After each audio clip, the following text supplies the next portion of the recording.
কোন কোন খাবার দিয়ে সাহরি ও ইফতার করা সর্বোত্তম হবে? ইফতার এবং সাহরির জন্য সবচেয়ে উত্তম খাবার হলো খেজুর। নবী করিম সাল্লাল্লাহু আলাইহি সাল্লাম সাহরি সম্পর্কে বলেছেন, নেআমা সাহুরুল মুমিনি আত-তামার। ইমানদারের কতই না উত্তম সাহরি হলো খেজুর।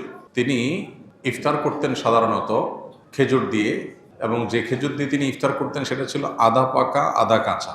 খেজুর সাধারণত গোড়ার অংশ থেকে পাকা শুরু হয়, এরপর আস্তে আস্তে মুখের অংশের দিকে যায়। গোড়ার অংশ থেকে অর্ধেক পেকেছে, নরম হয়েছে, আর বাকি অর্ধেক কচকচে কাঁচা। এই খেজুরকে বলা হয় রোতাব। নবী সাল্লাল্লাহু আলাইহি সাল্লাম এটা দিয়ে সাধারণত ইফতার করতেন। গরমের সময়, রমজান হলে এটা পাওয়া যায়।